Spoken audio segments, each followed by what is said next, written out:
Henry Parsons குரோவெல் பத்தி கேள்விப்பட்டிருக்கீங்களா? ஒருவேளை கேள்விப்படாம இருக்கலாம். ஆனா குவேக்கர் ஓட்ஸ் பத்தி கேள்விப்பட்டிருக்கீங்களா? Oats cereal. இன்னைக்கு நிறைய பேர் காலையில நல்ல டயட் சாப்பிடணும்னா ஓட்ஸ் மீல் சாப்பிட்றோம். இதை யார் கண்டுபிடிச்சா தெரியுமா?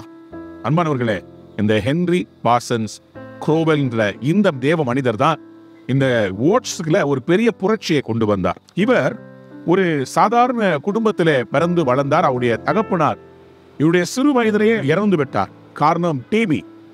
அந்த நாட்களில் டிபிக்கு சரியான மருந்து இல்லை. ஆகவே ஜனங்கள் டிபினால இறந்து கொண்டிருந்தாங்க. டியூபர்குலோசிஸ்னால 18 வயதுல இவரும் பாதிக்கப்பட்டார். டாக்டர் சொன்னார், 25 வயதுக்குள்ள நீ மரித்து விடுவாய். தேவனிடத்தில் திரும்பிய ஹென்றி பார்சன்ஸ் குரோவெல் தன்னுடைய இந்த டியூபர்குலோசிஸ்ல இருந்து சுகமாவதற்கு டாக்டர் சொன்ன காரியம், உங்க வீட்டை விட்டு நீ வேற பக்கமா அமெரிக்காவில் போயிரு, இங்க இருந்தீங்கன்னா நீயும் அந்த டிபி வந்து செத்து போயிருவ. ஆகவே பயணங்களை மேற்கொண்டார். பயணங்களை மேற்கொண்டு அவர் சிறு சிறு தொழில்களை அவர் ஆரம்பித்தார். ஒரு பெரிய ஃபார்ம்லேண்ட் வாங்கி அங்க வீட்டை அவர் கோதுமையை அவர் வளர்த்தார். அவருடைய அங்கிள் அவருக்கு ஒரு ஐடியா சொன்னார், எப்பா இந்த கோதுமையெல்லாம் எடுத்துட்டு போறதுக்கு நல்ல குதிரைகளை வாங்கி இவ்வளவு பெரிய ஃபார்ம்ல குதிரைகளை வளர்க்கலாமே. குதிரைகளை வளர்க்கிற அவர் ஃபர்ஸ்ட் டைம் குதிரைகளை மார்க்கெட்டிங் பண்ண ஆரம்பிச்சார். நல்ல சேல்ஸ் வந்தது. ஆனா இவருடைய பிசினஸ் வளரும் போது இவருக்கு ஆண்டவர் மேல ஒரு பெரிய பற்று இருந்தது. நல்ல ஒரு மனைவியை திருமணம் செய்தார். அவர்களுக்கு குழந்தை பிறந்தது, ஆனி என்று. திடீரென்று சூறாவளி வீசியது, அவருடைய மனைவி இறந்து விட்டார்கள். அன்பானவருடைய பிள்ளைகளே, கடவுள் உங்களுக்கு கொடுக்கிற ஆசீர்வாதங்களில் சில ஆசீர்வாதங்களை இழந்து போயிருக்கிறீங்களா? சோர்ந்து போயிடாதீங்க.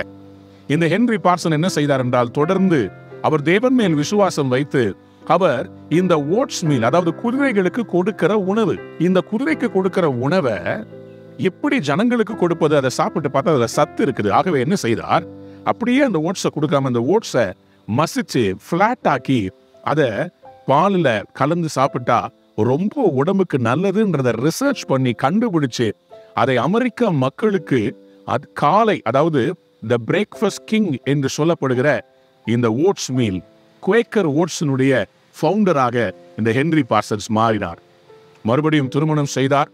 கோல்மன் என்கிற அருமையான மகளை சூசன் கோல்மன், இருவருமாய் சேர்ந்து தேவனுடைய ஆலயத்துக்கு ரொம்ப உதவி செய்கிறவர்களாய் மாறிவிட்டார்கள். அன்பானவருடைய பிள்ளைகளே, அவர் மறிக்கும் போது எப்படி தெரியுமா மறித்தார்? பெரிய பிளேன்லயோ விலை உயர்ந்த கார்லயோ இல்ல, சாதாரண லோக்கல் ட்ரெயின்ல பைபிளோடு அவர் போய் கொண்டிருக்கும் போது 1943 வருடம் வேதத்தோடு அவர் மறித்து காணப்பட்டாராம். இவ்வளவு பெரிய சாம்ராஜ்யத்தை கட்டினது மனிதன் தோல்வியை கண்டு துவளாம இருந்ததுக்கு ஒரே காரணம் அவர் கர்த்தர் மேல் வைத்த நம்பிக்கை. எரேமியா 17ஆம் அதிகாரம் வசனம் சொல்கிறது, கர்த்தர் மேல் நம்பிக்கையா இருக்கிற மனுஷன் பாக்கியவான் என்று வேதம் சொல்கிறது. இன்றைக்கு உங்கள் நம்பிக்கை யார் மேல் இருக்கிறது? தோல்விகளை கண்டு தூண்டு விடாதீர்கள். உலக பிரசித்தி பெற்ற ஒரு பெரிய ஆசீர்வாதமாய் கடவுள் உங்களை மாற்றுவதற்காக இன்றைக்கு உங்களுக்கு புது நம்பிக்கையை தரப்போகிறார்.